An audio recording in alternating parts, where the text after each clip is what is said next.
At the British 1980 by Michael Basman. Good evening. This is the second attempt to record this tape, and I hope it'll be the last. First attempt didn't work because we got some background interference on side one, so I intend to redo side one, which will mean that you may notice a certain discrepancy, perhaps of pace or tone, between two halves of the tape. Never mind. Now, what am I doing this tape for? Well, it's to show a variety of opening systems which were employed by me in the British Championship, and it may prove of practical value to you that you may be able to use them in your own games.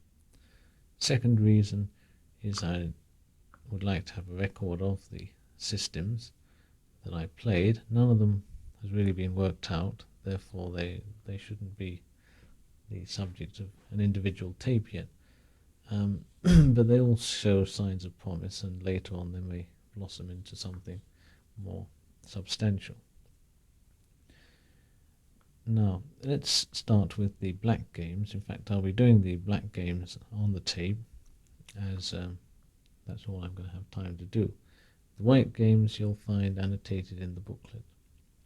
Now, the first black game we'll look at is the one against Peter Large. And Large is a strong player of certainly 210 plus, and quite a dangerous one, fairly aggressive. Now, over the first two moves in this game, I think I thought for about 20 minutes because I was thinking up a new idea, which I did put into action. Now, have you your sets ready? Good. Let's play the first move, which is white pawn to e4. Black replies pawn to c5, and white moves knight to f3. This is Sicilian defense. Black plays pawn to e6, and white chooses the open Sicilian, which is pawn to d4. Exchanges a pair of pawns in the center, gives himself thus freer play and open queen file, early attacking chances. But on the whole, black's chances are quite good in the open Sicilian. He has a choice of many lines. Now here black played pawn takes on d4. White recaptured with his knight. Now the first tape in the audio chess series, if you haven't listened to it, deals with the move black bishop to c5, which I played about 6 or 7 years ago. In this game, I decided to choose another continuation, and it was knight to f6. This attacks white's king's pawn, and if white moves it forward to e5 to attack the black knight, black can move his queen out to a5, check, and it's a fork, and he will win the white king pawn. Therefore, white defended his king pawn with knight to c3. Black continued his pressure logically by moving his bishop from f8 to b4. And of course he's now threatening knight takes e4 here. So at this point though, white is able to move ahead with his pawn, playing pawn to e4. Now here black has to move his knight. Well, I'm not sure if he does actually, because I suppose he could actually play queen c7 here, and if white played pawn takes knight, black would play bishop takes knight check, pawn takes bishop, queen takes pawn check, bishop to queen 2, and then white plays queen takes knight. Still, we won't go into that variation. but we might sort of bear it in mind that it's a slight possibility. Anyway, in the actual game, after white's pawn to e5, black moved his knight to d5. I later looked up MCO, which quite a good repository of old lines, and it seems black can also move his knight into e4. That's okay, why not? But anyway, at least on d5 the knight is supported by a pawn, so the outpost is a slightly more permanent looking one. Anyway, knight goes to d5, puts more pressure upon the white knight at c3. So at first sight this is very good for black, and you might wonder why you don't see it, this variation, more often in chess tournaments. The main reason is white's next move, which is queen from d1 to g4 to g4. Now this queen attacks the black king's knight's pawn, and well, it's somewhat awkward for black to defend that pawn. If black allows the pawn to be taken, then his rook on h8 is attacked, and then say if he moves it to f8, white does things like bringing a bishop to g5 or a knight to b5, and black tends to get hammered on the black squares while he's attacking white on the queen side. Here black does have various moves. He can go g6 to defend his pawn like that. He can move king to f8. Now, both those moves I didn't want to play. Instead I chose to castle kingside. The idea of this move is to carry on with quick development, even if it costs a bit of material. Now, as you can readily see, white here has a strong move at his disposal, which is bishop to h6.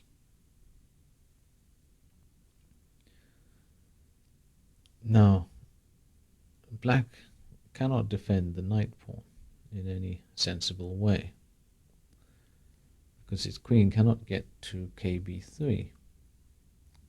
So he must play pawn to king's knight 3 if he is to avoid mate.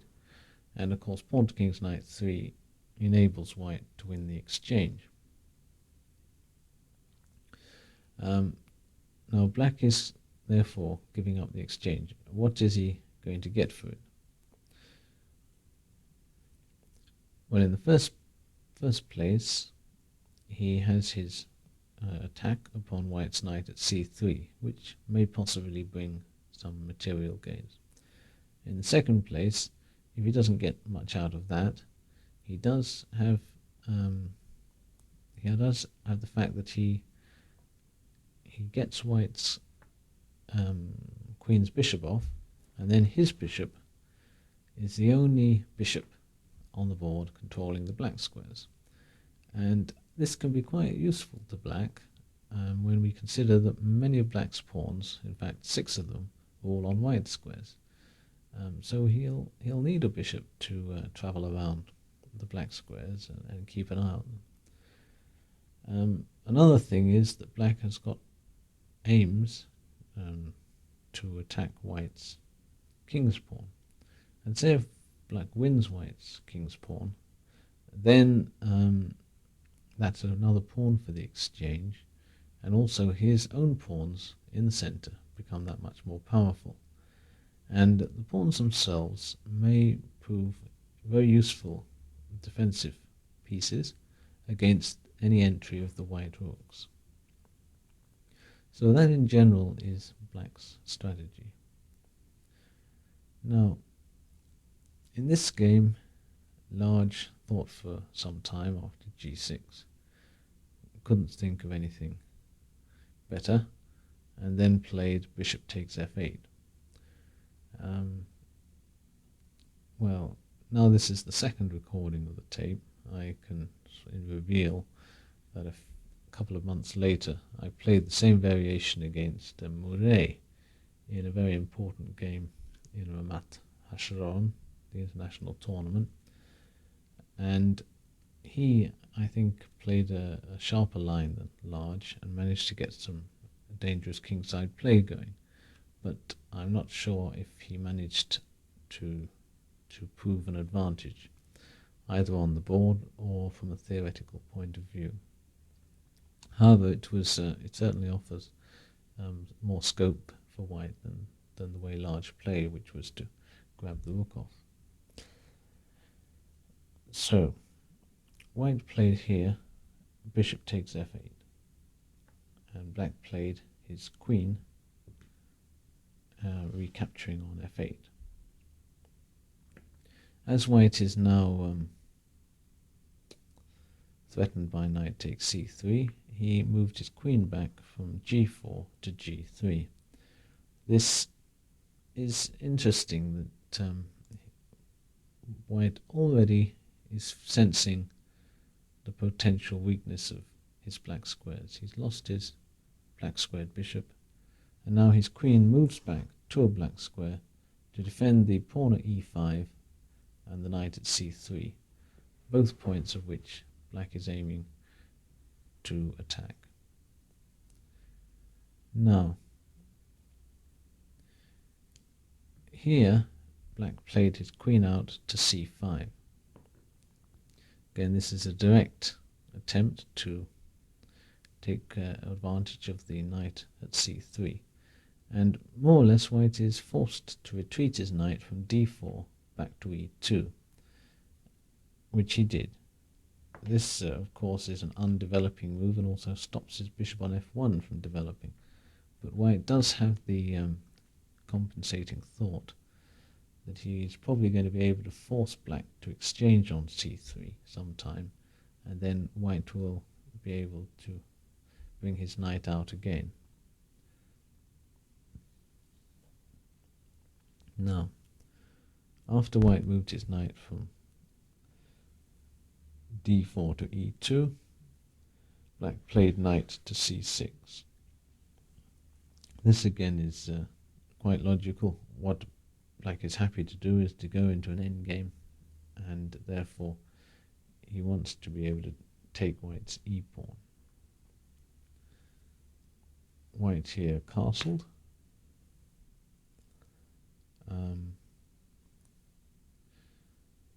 White castle queenside, and this does threaten the move knight takes knight. So black didn't think he had much choice except to capture the knight. Oh, white is not only threatening knight takes knight, he's also threatening knight e4, and then he may go into f6 check. So black plays knight takes knight, white plays knight takes knight, and black now had his pawn off, his pound of flesh. Queen takes e5. White exchanged queens, queen takes e5, and black played knight takes e5. Well, stop the tape here and have a look at the position, see what you think of it.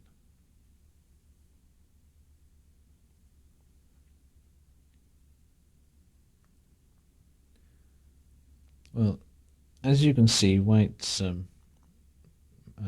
got the extra exchange. His rook is bearing down on a half-open file, but as I pointed out, if black probably moves his pawn up to d5, his pawns are really shutting the white rooks out.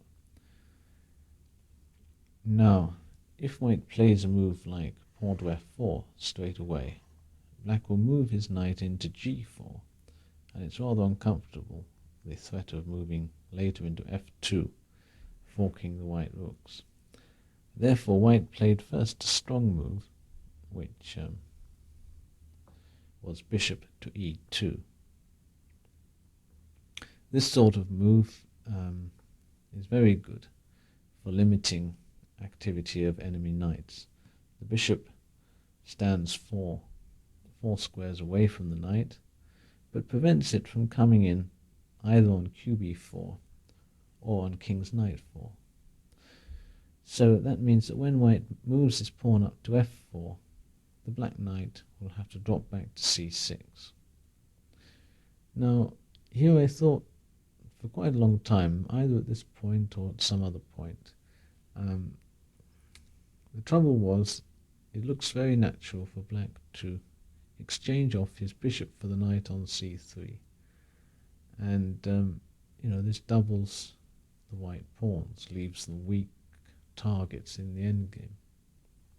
This was what I wanted to do, but as I looked at the position, I saw that this was not really the case, that if I did do this doubling of pawns, my own black squares would become weak, possibly entry squares for the white pieces, and certainly also my chances of keeping the rooks out, the white rooks out, were lessened. Supposing I play bishop takes knight, and white plays pawn takes bishop, then I try something like pawn to d5.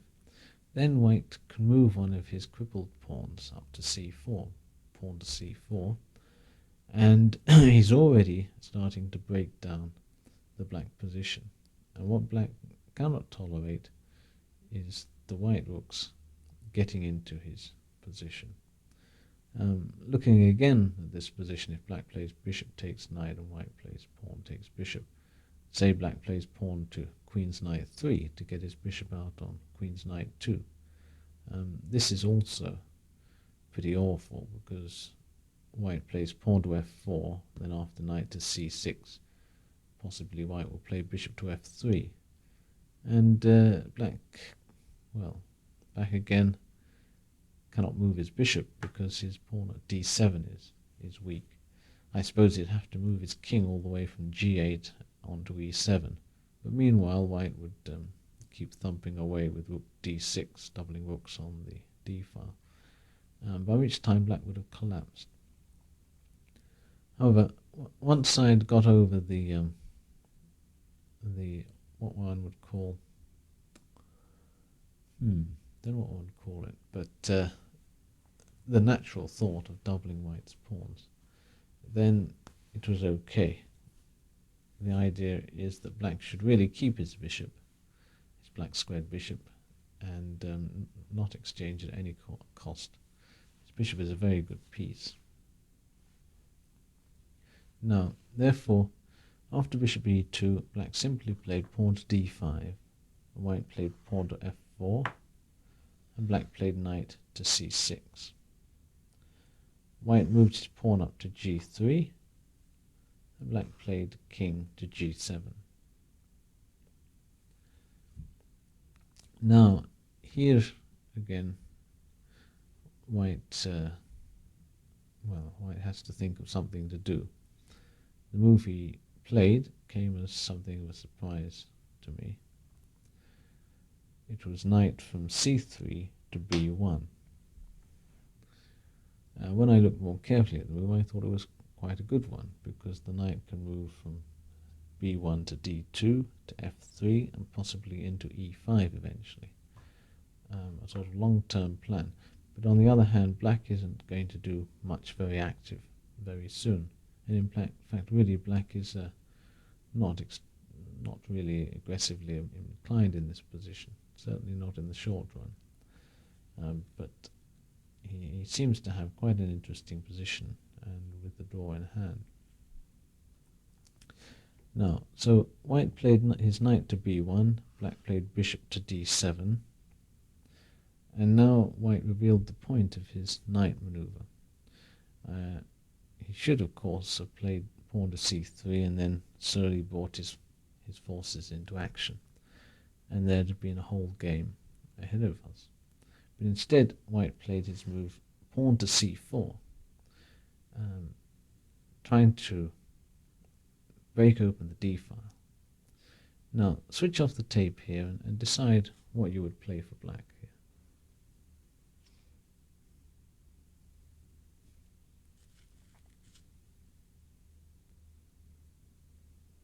Well, naturally black doesn't take the pawn because his bishop is going to go if he does, but he has a very strong answer, which is simply rook to c8.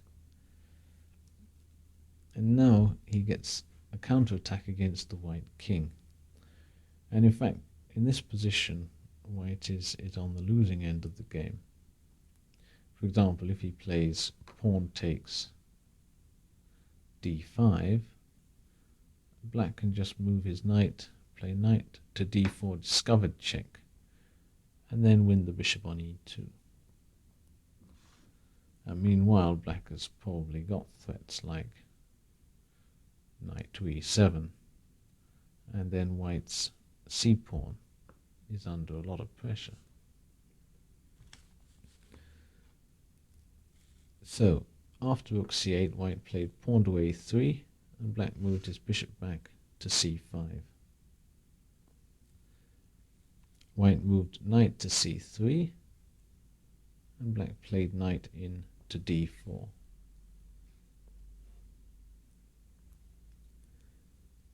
Well, we won't go into the rest of the game on this tape. You can find it analysed in the booklet. But what has happened is that the black minor pieces have become extremely active. And in fact, black shortly won up a couple of pawns, the exchange back, and he won the game. Now let's move on to the round 4 game against Julian Hodgson, who is only about 15 years old and almost as good as Nigel Short. In this championship he wasn't too good, though I've heard recently he got an international master norm at Ramsgate in November.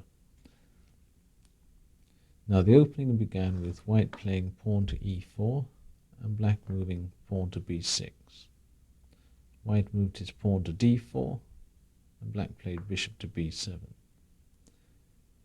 This is the Queen's Fianchetto defense, or the Owens defense.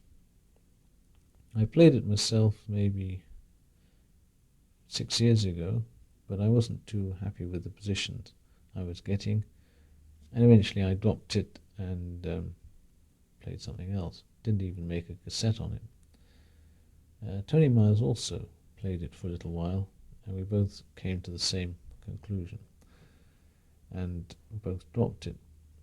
It was only about 4 or 5 years later that we both thought of the famous immortal St. George's opening, which has already had one world champion scalp under its belt. This is similar to the Queen's Fianchetto defense, that is the Owens defense, except that black's pawns get to a6 and to b5 rather than to a7 and b6. And it tends to give black more control over the white squares, particularly over the d5 square, where he may one day wish to put a knight, and this knight will be more secure on d5 if white cannot play pawn to c4, driving it away, which he can't if black has a pawn on b5. Well, anyway, I nonetheless decided to choose its opening and see if I could find out some ideas which might work in it, because it is, after all, a very logical way to begin the game, developing a bishop which strikes along a diagonal where white has placed his e-pawn. So surely it can't be that bad. Well, Hodgson played his bishop out to d3. This invites black to play pawn f5, which, as far as I know, and as has been analysed on the tapes on the St. George's opening, leads to a loss for black. So black doesn't play pawn to f5. He played instead knight to f6, attacking the white e-pawn. And white brought his queen out to e2. Now there's a reason why white isn't developing his queen's knight, as we will see later. Well, he doesn't develop his knight to c3 because he doesn't particularly want it to be pinned by black playing pawn to e6 and his bishop to b4. Why he doesn't want to develop it to d2, we shall see in due course. So white plays his queen up to e2, Black here wanted to play pawn to c5, but rejected it because white could drive a wedge into his position by the answer pawn to d5, followed by pawn to c4. So instead of pawn to c5, black played pawn to e6. If white now plays pawn to d5, black will play pawn takes pawn, white pawn takes pawn, discovered check, and black will play queen to e7. And this will probably give him quite a good game. Now, let's see what happened. White played knight to f3. Black went pawn to c5. He must again be planning against pawn to d5 to take and to play his queen out to e7. So white defends here with pawn to c3. He doesn't gratuitously develop the black bishop by playing pawn takes c5. And he doesn't particularly want to play a sort of Sicilian by going knight to c3. So he plays pawn to c3, keeping all the pawns in the center. Strong position. Black now moved bishop to e7, and white castled. And now black insolently developed his other knight to c6. Usually black has, I think in this variation, captured the white pawn on d4, though this does possibly clarify matters prematurely. By knight to c6, black tries to keep the position with more options. You know, he can close it or he can open it as he wishes. The knight on c6 is not yet vulnerable to white playing pawn to d5, because pawn to d5 by white would just lose a pawn. Now in this position, I was expecting white to play pawn to a3, which I think is the most critical move. The idea of the move is to threaten pawn to e5, and if black plays knight to d5, white will drive the knight away by playing pawn to c4. Now, if white's knight on b1 had been on d2 in this position, then when white plays pawn to c4, the black knight can come into f4. But as the white knight is still on b1, then the bishop on c1 attacks the f4 square. So this, as I mentioned, is the reason for white delaying the development of his queen's knight. So, a move I expected was pawn to a3, and possibly against pawn to a3, black may choose to play, well, one idea is possibly pawn to h6. So if white plays pawn to e5, black can move his knight to h7. Another possibility, I think, is knight to a5, which threatens knight into b3. And if white plays knight to d2 against knight to a5, maybe black can play pawn to c4, trying to trade off his c-pawn against white's e-pawn. I think, not sure if this idea actually works, but I think I've forgotten why. But anyway, those are possible ideas. Now let's see what the game against Hodgson happened. Hodgson didn't go pawn to a3, he just went pawn to e5 straight away. And black now moved his knight into d5, and white played pawn to c4. And black played his knight from d5 into b4. Now the knight here attacks the bishop at d3. I think this is diagram 3. Yes, I haven't been referring you to any diagrams in this game. But diagram 2, as you can see, was an earlier position from this game. Diagram 1 was the last game. So diagram 3 is this position, and white then played his bishop out to e4. And the question is here, what should black play in this position? So turn off the tape and analyze.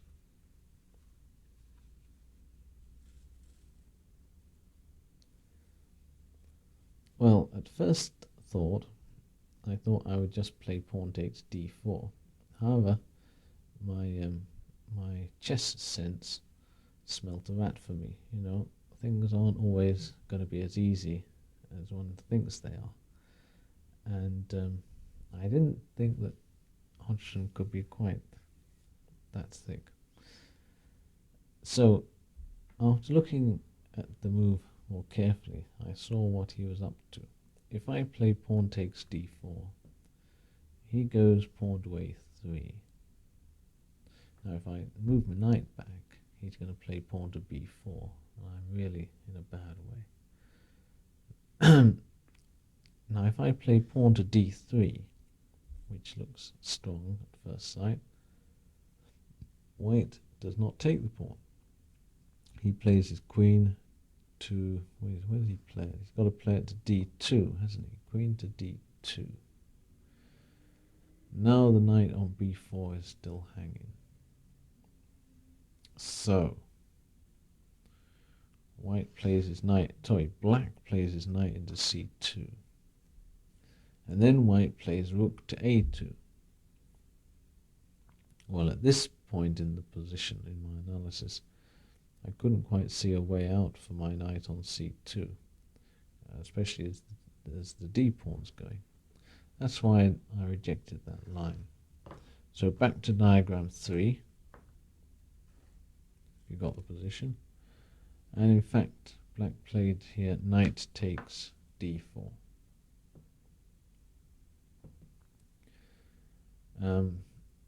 The idea is, after white recaptures, knight takes d4, black puts in bishop takes e4. White here does not lose a pawn. He puts in his own Zwischenzug, which is knight takes e6. And then black plays pawn takes e6. White queen takes e4, and black castles. Well, turn off the tape here and decide what do you think this position is? Who is better?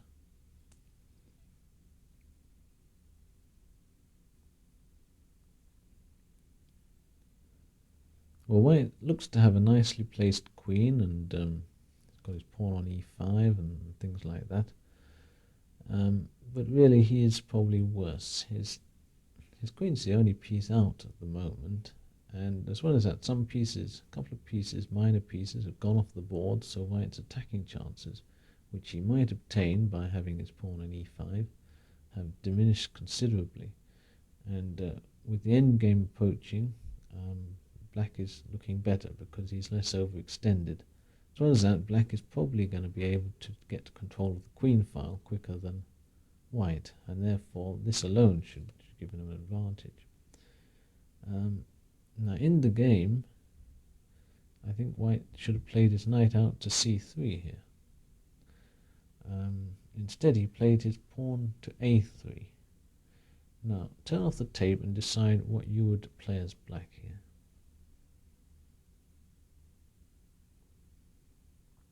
Well, you get a sort of an example of double blunders here. I was expecting white to play knight to c3. He blundered with pawn to a3. So I did the reply, which would have been good against knight to c3, but not good against pawn to a3. In fact, I played in this position queen to d3, but I think better would have been knight to d3. The idea being that if white then plays rook to d1, black can play knight takes f2 and win. On the other hand, if white plays knight to c3, then black can move his queen into d4 with, I think, a strong endgame. Now, after pawn to a3, black played his queen down to d3, offering the exchange of queens, and if they come off, say if white plays queen takes queen and black plays knight takes queen, then the white e-pawn is under attack, and if white sort of defends it with pawn to f4, well, black will probably then play either pawn to f6 or move his rook to d8 and then into d4. However, after black's queen to d3, white played knight c3, and this move I'd forgotten could happen. Black is now forced to exchange off the queens, at which point white at least gets his knight out to e4 quickly, which gives him better defensive chances than before. So here black played queen takes e4, white played knight takes e4, black moved his knight into d3, attacking the white e-pawn. White plays pawn to f4, and black rook from f8 went to d8. I think I'd have liked to have played pawn to f6, but I don't think it's so good. Not quite sure why. Anyway, rook f moved to d8. This threatens rook to d4. So white is under siege here. He's going to have to try and stop black coming in on the d file. White played pawn to b3, and black moved his rook to d4. Now white found the best defensive chance, which was knight to g3. I looked at knight to c3, but which looks quite strong because it threatens knight to b5. But in the end, I think knight to g3 is a little better. Black plays knight takes c1 here. White played rook on a1, took on c1, and black now moved his rook from d4 to d3. Now once again, white found a strong answer here. He defended very well. Instead of sort of meekly defending his pawn by rook to b1, which would allow black to double on the d file. In fact, when one comes to think of it, maybe black should have doubled on the d file anyway, before playing rook to d3. However, white played actively by moving his rook from c1 to d1. And here black could either have taken an equal endgame by playing his rook from a8 to d8, after which white would exchange rooks and then play rook to f3, or black can try to win by rook takes b3. Well, black did try to win by rook takes b3 and almost lost, as you can see from the sequel, which is given in the booklet. However, as this is an opening tape, we will leave the analysis. On the whole, as you can see, this game brings out some of the ideas of the Queen's Fianchetto line. If you look to the end of the booklet, you'll find a game of mine against Grunfeld, in which I lost in 20 moves. Grunfeld actually didn't play his queen to e2 early in the game. He brought his knight to d2, and I think perhaps I didn't reply in the most accurate way to this move of the knight to d2. Some moves you have to play against knight to d2, and some moves you play against queen to e2. So I in fact lost that game very quickly. Now let's go on to look at the opening moves of the game against J.G. Cooper, the Welshman. This was a very interesting game, certainly the latter part of the game, and that has been analysed in the booklet.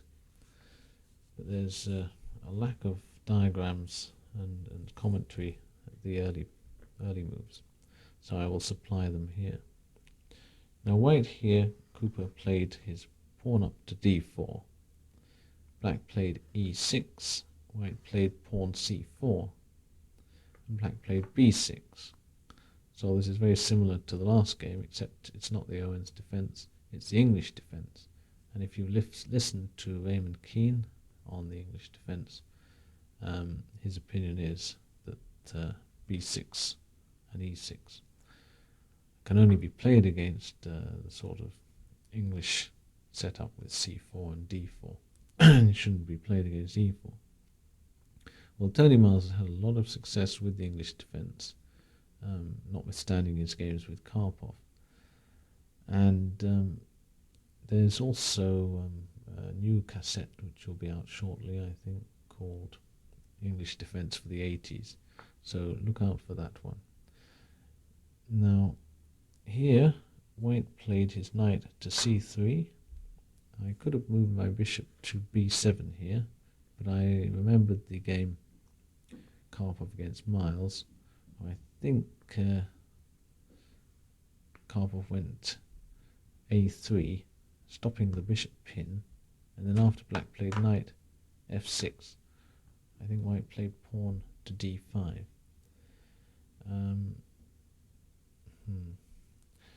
Well, I was trying to avoid that game, though I believe later on against Steen, Miles improved on his knight to f6 and instead played pawn to f5 and won a very exciting game against Steen. That was in the Phillips and Drew tournament in 1980, earlier this year. Still, I didn't know that. So instead of playing bishop to b7, I chose to bring my bishop immediately out to b4, pinning the knight at c3. White played queen to b3, and Black moved knight to c6. Of course, we know what the threat is. Knight takes d4, and if White plays queen takes b4, Black plays knight to c2 check. So, against knight c6, White played knight to f3, and Black played pawn to a5. White pawn to a3, Black pawn to a4. White queen to c2, Black bishop takes c3 check. Well, I don't know what the intrinsic value of Black's moves are. I just know that they probably haven't been played before in this sequence. Anyway, after bishop takes c3 check, Cooper thought for a long time, shall he play pawn takes c3, which will allow him to play e4 very quickly, because his queen will still be attacking the e4 square, but on the other hand, it does give him weakened pawns. Or shall he take with the queen and avoid the pawn weaknesses? In the end, he took with the queen, which does have the threat of playing pawn to d5, and which discovers an attack against the Black king's knight's pawn. Now here I played queen to f6, which got me into a little bit of trouble. If you look at the further sequence of the game, White slipped up on move 11. He played h4, allowing Black to play f6 and then drop his queen back to f7. Instead, if White had played accurately on move 11, instead of playing h4, he'd have played bishop to d3. Then Black would have to have played his pawn to f5, and then White could have made life very difficult by playing pawn to d5, Black knight to e7, and then White knight to e5. Well, this you'll look at possibly later when you look at the game. The question here is, why didn't I play the natural move, knight to f6? The answer was that I thought White could play bishop to g5. Now, I knew that Cooper, having listened to MacDonald Ross's tape on the Leningrad, I knew from that Cooper was an expert on the Leningrad against the Nimzo-Indian, so I expected him to pin my knight, and I wasn't quite sure how to get out of that pin. For example, if I play my knight into e4 against bishop to g5, he plays bishop takes d8, Black plays knight takes c3, and then White will play bishop takes c7, and all Black's pawns are falling like bananas. Now, later on, I did notice that black had a probable answer to bishop to g5 in the move queen to e7. And this move does threaten knight to e4, because if white then captures the queen on e7 and black takes on c3, the white bishop can no longer capture all black's pawns on the queen side. So possibly queen to e7 would have been a good answer to bishop to g5. Actually, when I come to think of it, queen to e7 could be answered strongly by pawn to d5. So maybe instead of queen to e7, black should play h6, white bishop back to h4, pawn to g5, white bishop to g3, then black knight to e4. Now say white queen to d3, knight takes bishop, rook's pawn takes knight, and black queen to f6, which I think gives black a nice active position. Well, before we turn over the cassette and go on to side 2, you could play through the game in the booklet, Cooper Basman.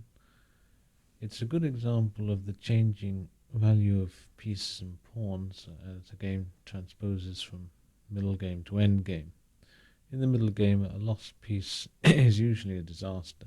In an end game also, but sometimes the significance changes, either because the diminution of pawns means that there are still possibilities that one side cannot win because he hasn't got enough material, or because the pawns of the losing side become active, as was in this case.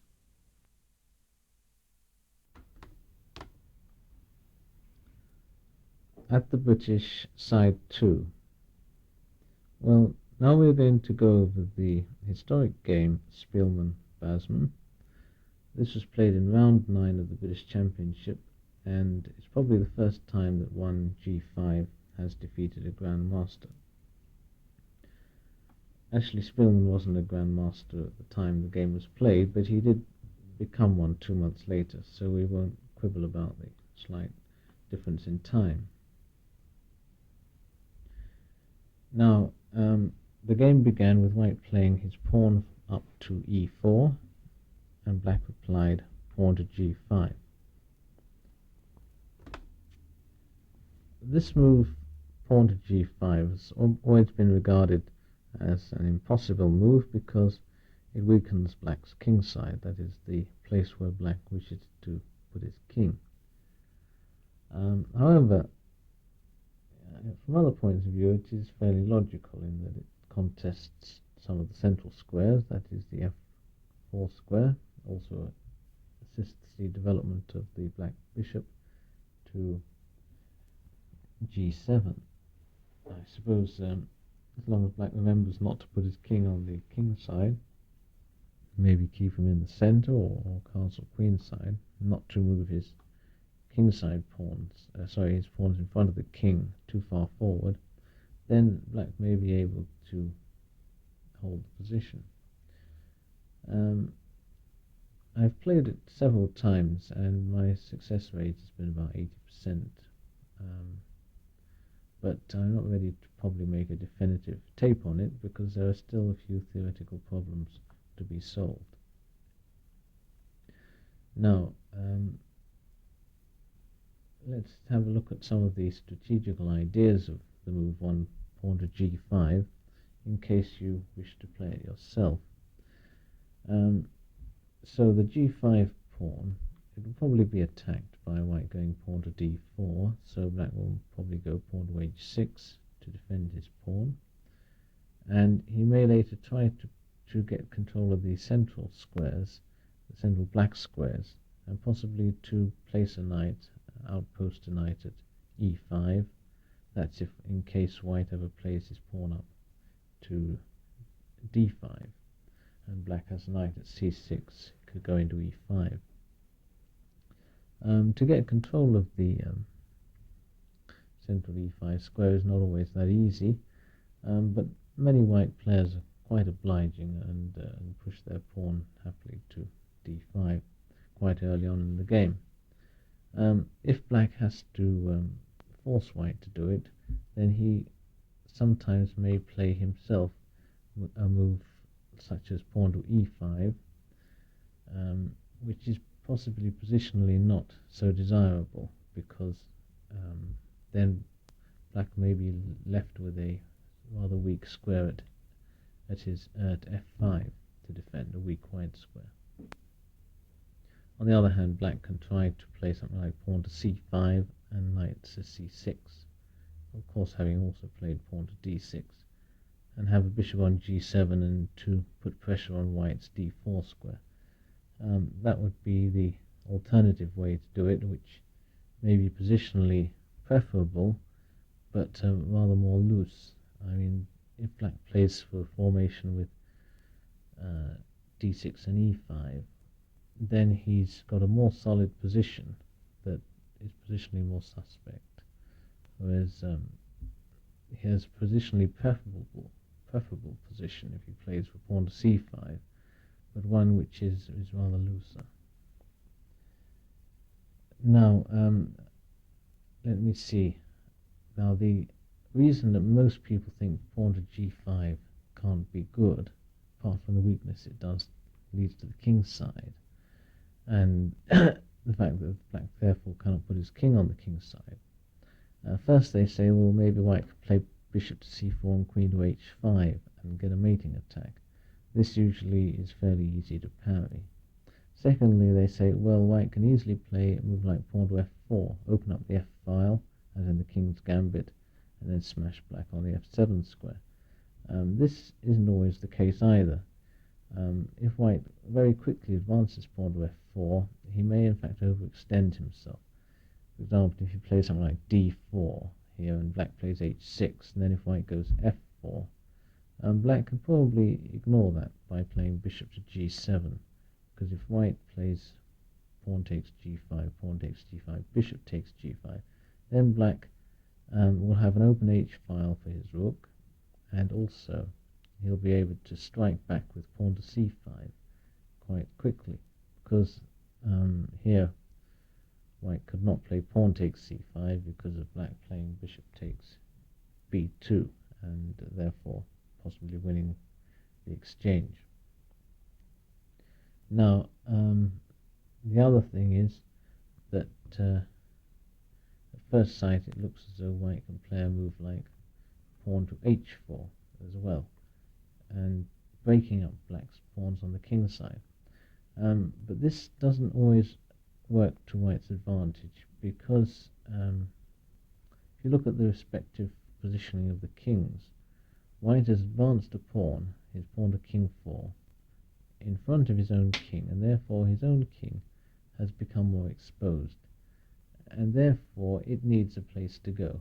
And if, of course, white plays a move like pawn to h4, he's really depriving himself of castling rights on the king side, because he's weakening his own king side, and therefore his king becomes, from that point, more exposed even than black's, and really must seek refuge itself on the queen side.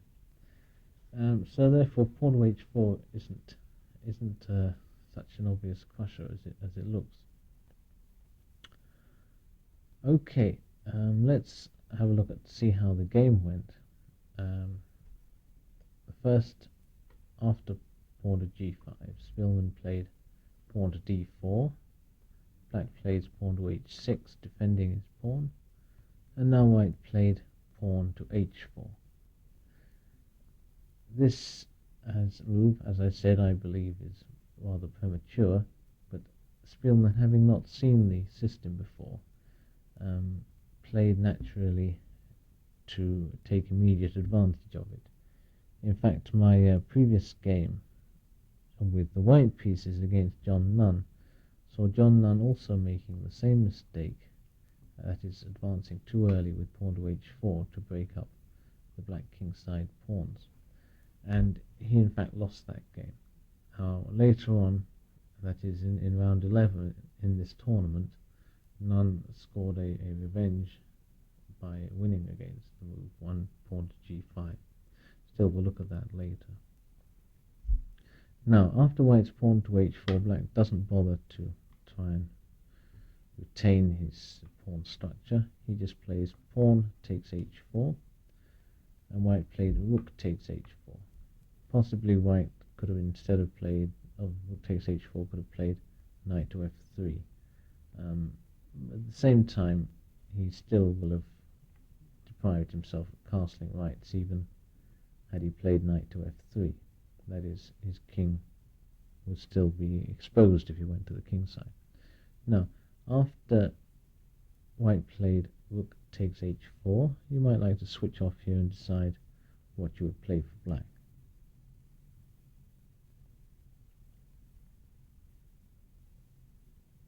Well, black could continue thematically on the black squares with moves like d6 and knight c6 and bishop g7, but he decided to take advantage of the white rook on h4 and also the slight exposure of the white king by trying to open things up. Black played pawn to d5 here. Now if white answers pawn to d5 with, say, pawn to e5, black can go into a sort of French with pawn to c5, knight c6, maybe bishop f5, and I should say he has quite a good game. Instead of pawn to e5, white played pawn takes d5, and black answered with pawn to e6. This is the point of his play. His queen on d8 fortunately attacks the rook at h4, and therefore black looks like he'll be able to recapture with a pawn in the center, and this should give him equal prospects at least. Well, after pawn to e6, I expected white to play knight f3, but instead he played rook to h5. And here, instead of playing pawn to takes d5, which was probably the simplest, I thought I would play knight to f6, thinking this gained me a tempo.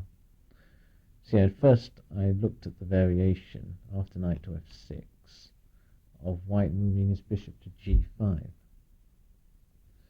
and then black would play, well, black can't play pawn takes bishop because rook takes rook, you see, so he'd have to play bishop to g7, and then after white plays bishop takes knight and black plays queen takes bishop, and then white plays pawn takes pawn, black would play bishop takes pawn, and for his pawn he'd have a very active position, the two bishops and all that sort of stuff.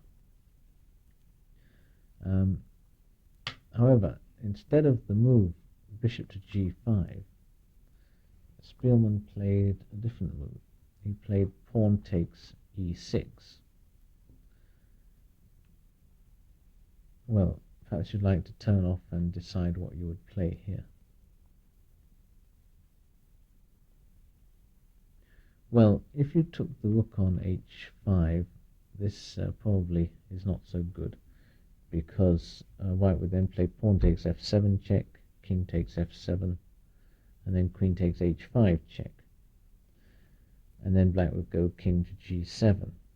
Now it's true that if white then played bishop to c4, black could answer with queen to e8 check, followed by bishop b4 check, exchanging the queens. But instead of bishop c4, white could actually play queen e5 check, and black, after queen to f6, white would play queen takes c7 check, and black would have just an awful position. So really, black cannot accept the exchange, I don't think. Now, there isn't a diagram after white's pawn takes e6 that I can see in the booklet, so you just have to retrace your steps if you move the pieces either from memory or from the game as it's printed in the booklet. Anyway, after pawn takes e6, black played bishop takes e6, giving up a pawn, but he will get a lot of development for it. White still hasn't castled. I thought white would here play rook to h4, after which black would probably go knight c6, queen d7, castles queenside, and so on, hoping to get some play for his pawn. He probably would. Instead, Speelman surprised me by playing knight to c3. Now this is a very interesting move, and I think a strong one, and it only actually appears probably after about 20 moves that white in fact has made a good sacrifice and is probably getting the advantage. At first sight it seems he just loses the exchange, but let's see how the game goes and see whether Speelman manages to justify his exchange sacrifice. Black played knight takes h5 and white played queen takes h5. Now black can't take the pawn at d4 because of knight to b5, which is just too strong. So instead he played quite actively with bishop to b4. This stops white from playing pawn to d5, and there's also a tactical trick involved in this move. For example, if white played queen to b5 check here, would you be worried? Well, the answer is you wouldn't be worried, because if queen b5 check, forking king and bishop, black can play knight to c6. Then after queen takes b7, black will play knight takes d4.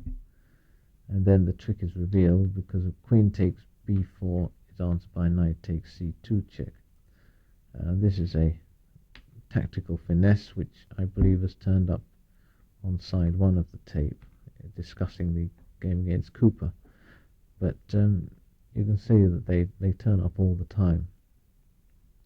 So bishop b4 is possible, and also black is threatening here bishop takes c3 check.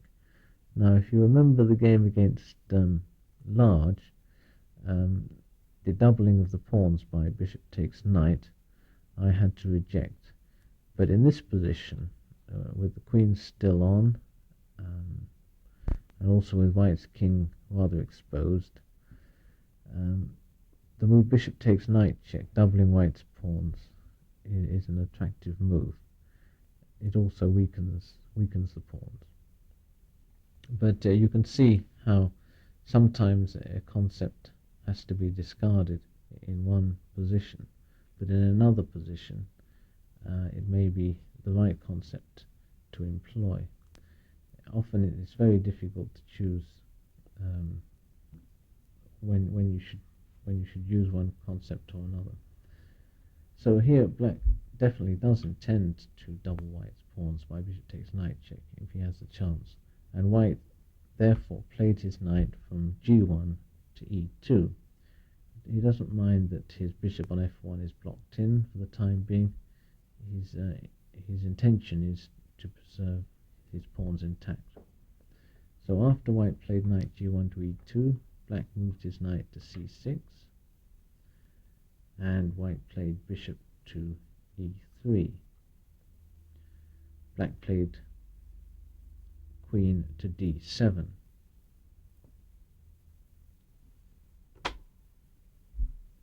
Now at this point white didn't want to play castle's queenside immediately, which first sight looks strong because it threatens pawn to d5, and black's pieces are not well placed to defend against it.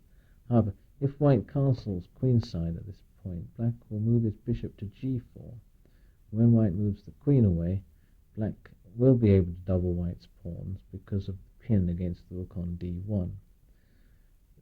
Therefore, for that reason, white drove the bishop away on b4. He played pawn to a3, and he's hoping white will exchange the bishop for the knight. However, black played more strongly here. He played bishop to g4, which is a good move, and white moved his queen over to b5. And now black played pawn to a6. Now, at first sight, white can win the pawn at b7, but in fact this is not the case, because he would lose his queen after black plays rook to a7.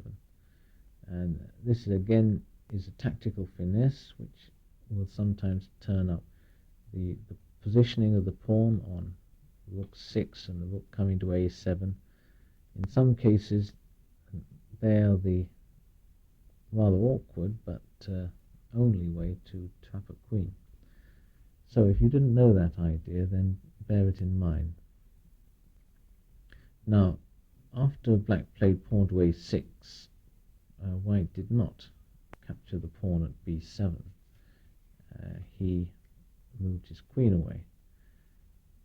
So in fact black played pawn to a6 and white moved the queen back to d3. And now black did capture. He played bishop takes knight, check. And white played queen takes bishop. Of course, white doesn't yet want to take with the knight, I think, because of he wants to get castle. So bishop takes knight, check, queen takes bishop. Now black did castle. He was anyway threatened with pawn to d5 and his rook at a8 going. So anyway, he castles queenside. White played pawn to f3. Once again, a very accurate move. I've forgotten why though. Black now played bishop e6 and white castled queenside. We're still battling away over this d5 square, and black is trying to restrain the advance of the pawn, of the white pawn to d5, which is going to cause him a lot of bother if it gets there. And white, from his point of view, is aiming for a steady push through the center. Now, in accordance with his plan, black moved his knight to e7, and white played knight f4. Black moved his knight to d5, white played knight takes d5, and black took with the bishop. Bishop takes d5. You might have thought that queen takes d5 was better, but moving the queen to d5 and then into a2 probably gets black precisely nowhere. So bishop takes d5 was the better move. White now played queen to d2, not only threatening the pawn at h6, but also aiming to advance his c-pawn to c4 when the time will come. Thus, black parried both those threats by playing his queen to c6. And white played king to b1. Already there are coming threats of pawn to c4. It's very awkward for black to defend this position. It's rather like being in a ship which is leaking and the water's coming in, and you've got to try and plug up the leaks as best as you can. So black is really trying hard to defend against the white move pawn to c4, which is almost a threat, because if white plays pawn to c4 and black takes with the bishop and white goes rook to c1, black turns out to be in a pin. In this particular position he can move his queen to g6 check and thus escape from the dire consequences. But anyway, that doesn't mean if white can't play pawn to c4 quickly, he can't play it instead slowly by playing, say, first pawn to b3 and then pawn to c4, and then moving pawn to d5, and gradually beginning to start attacking the black position. Well, in this position, after king to b1, black played pawn to h5, and here Speelman stopped. He thought first of playing pawn to b3, but then he didn't like black's counterplay by moving his pawn down to h4 and to h3. So he played a move which at first sight I actually didn't comprehend, but later on I understood, well, when he explained to me after the game, what his plan was. He moved his bishop from e3 to g5. It looks fairly irrelevant, it's just attacking the rook. And the rook moved from d8 to e8. And now, Speelman stated after the game that he should have moved his bishop from g5 back to h4. The idea of this move would have been to prevent the advance of the black pawn down to h4, and also limit the scope of the white rooks. The black rooks. These bishops of whites are in fact pretty strong, and and black's rooks would like to get in on the E file, but in fact they can't get in on either E2 or E1, and they're really fairly impotent. The other rook, it can go to G8, but there's a white bishop on F1 defending the G2 square. So it would be very hard for black to get some play for his rooks in this position. Now the other thing that black would like to do here, say after white had played bishop to H4, would be to play his bishop into C4. Now if he can exchange off the bishops, then he's going to get an entry point on E2 for his rooks, and then he'll have a 1 position. This is definite. However, after bishop to C4, white would play very strongly. How should white play? You think and have a look. Well, the way for white to play is to move pawn to D5. Then after black, say, plays queen to C5, white can play bishop takes bishop, queen takes bishop, and then pawn to D6. And then, after pawn takes pawn, white plays queen takes pawn. I may have missed something here, because white could take the bishop on H4. Ah yes, let's go back. After bishop to H4, and black plays bishop C4, white goes pawn to D5. Here, here black plays, say, queen to B5, white pawn to D6. Black pawn takes pawn, and white queen takes pawn. Now if black plays bishop takes F1, white can go bishop to G3 with threats of mate on either B8 or C7, which seem to be unstoppable. Right, so let's return to the position after white played black played, rook D to E8. Now in the actual game, things didn't go that way, because white played his bishop instead of to H4, but to F4. And at first sight, there doesn't seem to be much difference. In fact, the bishop on F4 looks pretty strong because it threatens the C7 square. However, it's not quite so good, because the bishop on F4 doesn't defend the E1 square, which is a crucial difference. Now, therefore, black here played his bishop to C4, seizing his chance, because otherwise, if he doesn't do it now, white's going to play pawn to B3, and black will never be able to exchange the bishops off. So black tries bishop to D5, and white sees at this point that he can't play pawn to D5. Can you see why? Yes, the reason is that black would then play bishop takes pawn, and after queen takes bishop, queen takes queen, rook takes queen, black would be able to play rook to E1 check and fork the white king and bishop. As I said, there was a crucial difference in white having put his bishop on F4. Well, white, of course, wasn't thrown completely by black's move bishop to C4. He didn't play his pawn up to D5. Instead, he moved his bishop from F4 to E5. Black hasn't got much choice. He moved his rook from H8 to G8. And now white played pawn to D5. Now at this point, what do you think black should play?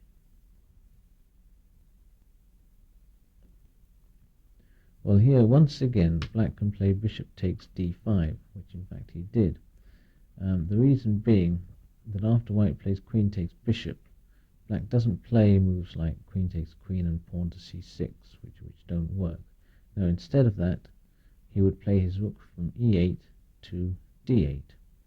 And then after white plays queen takes queen, black will play rook takes rook check, and he will end up with 2 rooks against 2 bishops, which should be a winning advantage.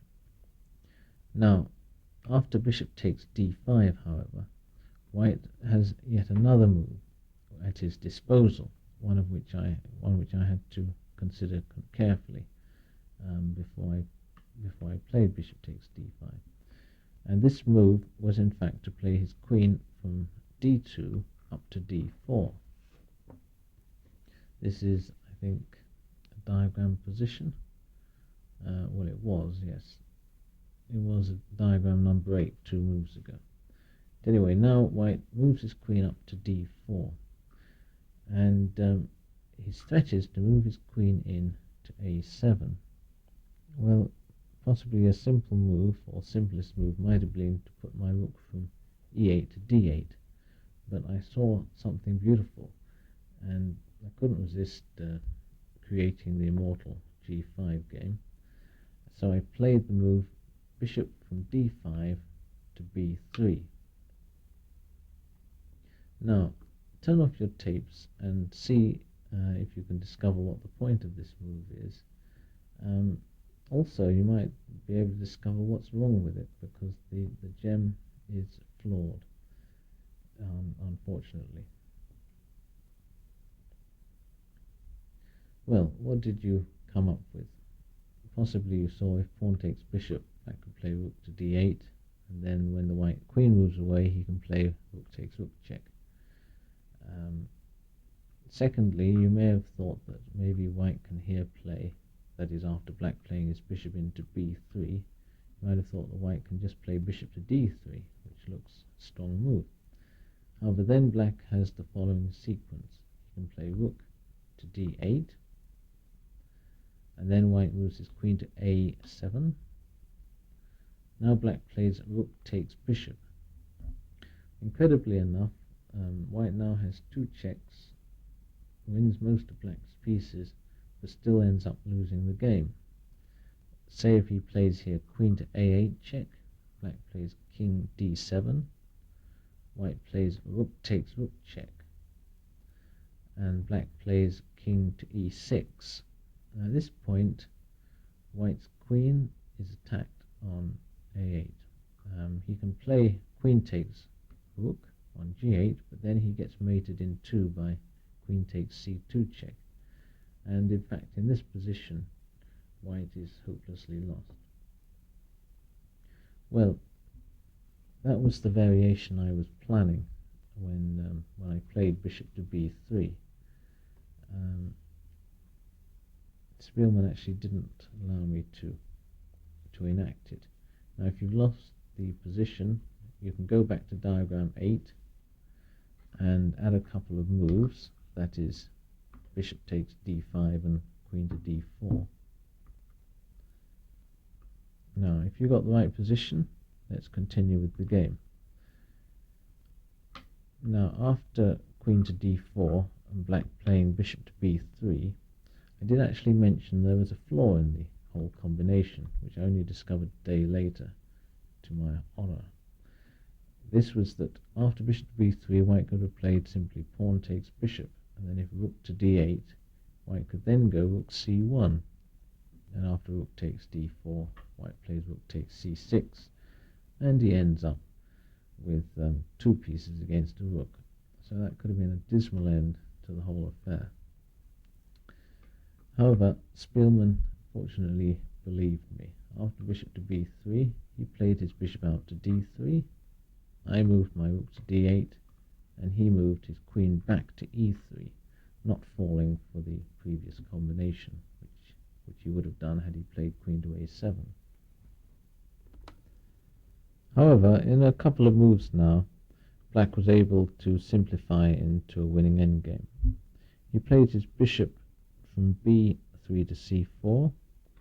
White moved queen to a7 now. But at this point, black played bishop takes d3.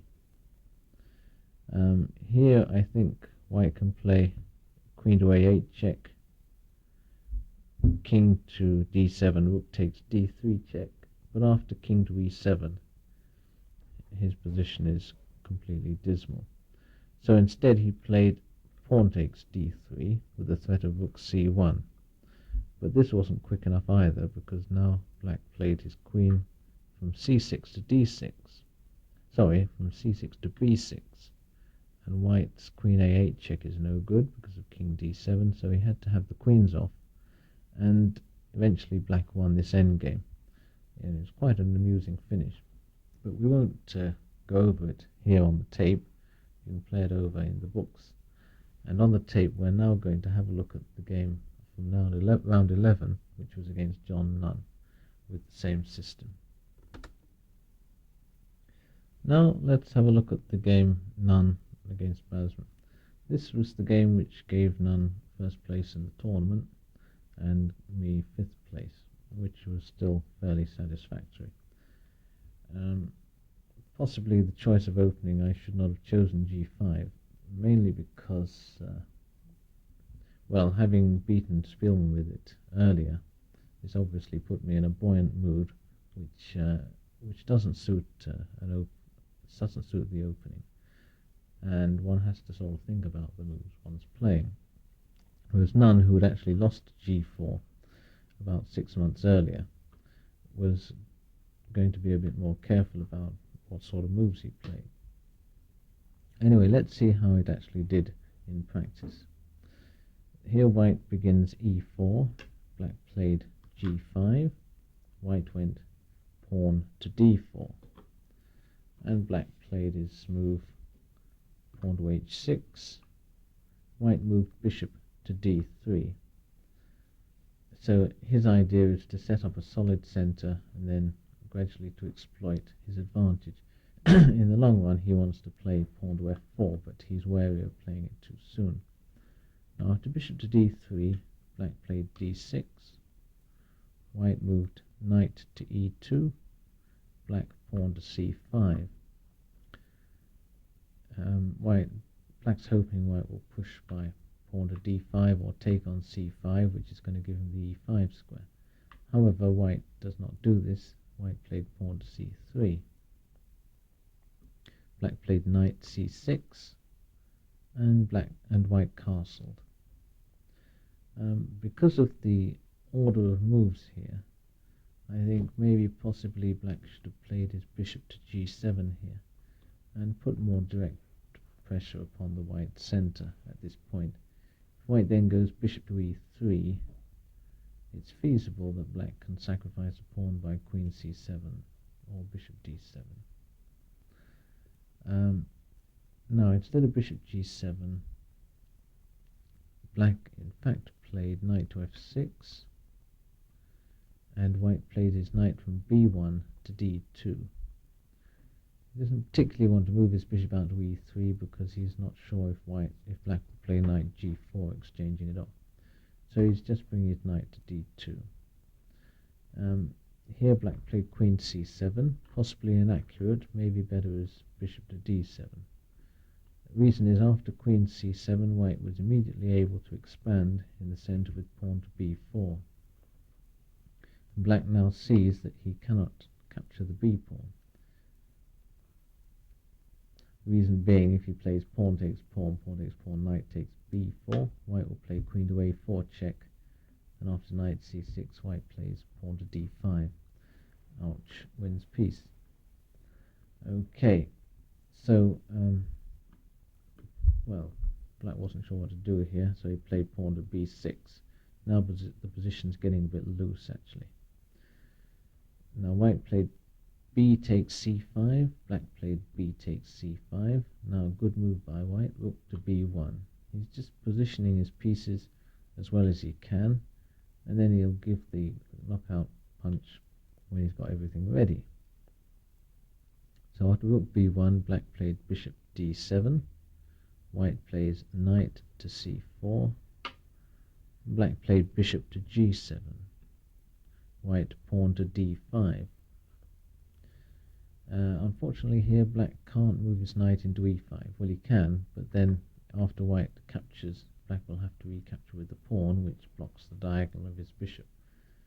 So he has to put his knight out on a less active square. That is, he goes from knight c6 to a5. It takes a long time to get this knight back into play, because white doesn't oblige by exchanging it. White plays his knight from c4 into e3. Black played now knight g4. White knight takes g4. Black bishop takes g4. Here the next moves were bishop b5 check, black king to f8. Black doesn't really mind losing castling, right, since he hasn't got any to speak of anyway. So he moves his king to f8. And now white plays pawn to f3, black drops his bishop back to c8. He wants to retain this bishop because if he lets it get exchanged, white may come round with his knight on the white squares, say to f5. So bishop goes back to c8. White continued to develop pieces. He played bishop to e3. Black bishop moved to f6. White queen to d2. Black rook moved to b8. Okay, well, actually black survived the opening stages of the game, and so has white. And though white, I think, has an advantage here because of the fact that black's knight on a5 is very awkward, it still doesn't mean black is prospectless. He is here threatening rook takes b5, followed by bishop to a6, and lots of counterplay. So white smartly dropped his bishop back to d3. I had a fairly long think here. I wanted to play, say, pawn to c4, but then I thought that white would get too much play by being able to put his own bishop on d4. At the same time, I could see that white was threatening to play pawn to c4, and then he'd play rook takes rook, black queen takes rook, and white would play queen takes knight. So there was some problem with even defending the knight on a5.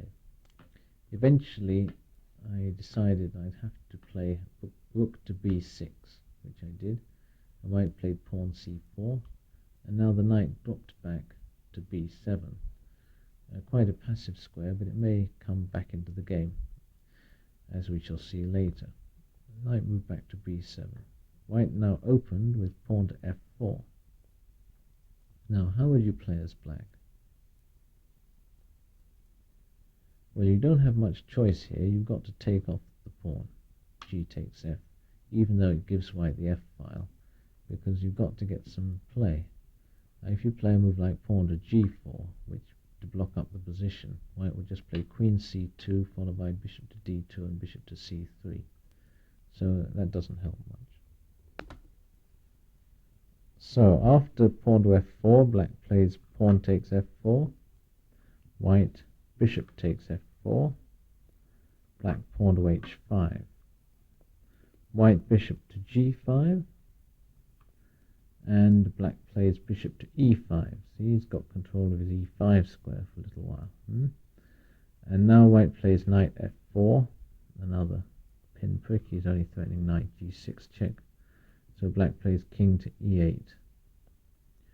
White now played, what did he play? He played bishop e2, threatening the pawn on h5. So black utilized his bishop by playing bishop to d4 check, king h1, bishop into g4, bishop from c8 to g4. Counterplay here. Well, white now put pressure on the bishop by playing pawn to h3. As we can see, this doesn't threaten pawn takes bishop yet because of the black rook discovering a check against the white king by pawn takes pawn discovered check. But white is threatening something like bishop to h4, followed by pawn takes bishop, and then pawn to g3. So how would you play as black in this position?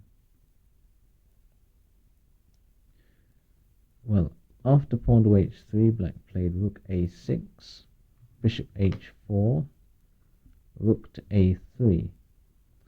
Threat being if white plays pawn takes bishop, pawn takes pawn, pawn to g3, black can play rook takes g3. So white stopped this by going rook to b3. Black played rook takes rook, white pawn takes rook. Now black bishop takes bishop, white queen takes bishop. And black now moved queen to a5, beginning to swing his queen into the game. White played knight takes h5, and the black queen moved down into c3. White continued his attack with queen to g4. Black now at last moved the knight back to d8 from b7. Now came queen to g5, threatening mate in 1, and black pawn to f6. Now we got white playing queen to g6 check. I think we've actually come to a flash point in the game. How would you play as black here? Well, if you played king to d7, as I did, you can see from the game that white wins by knight takes f6 check combinatively.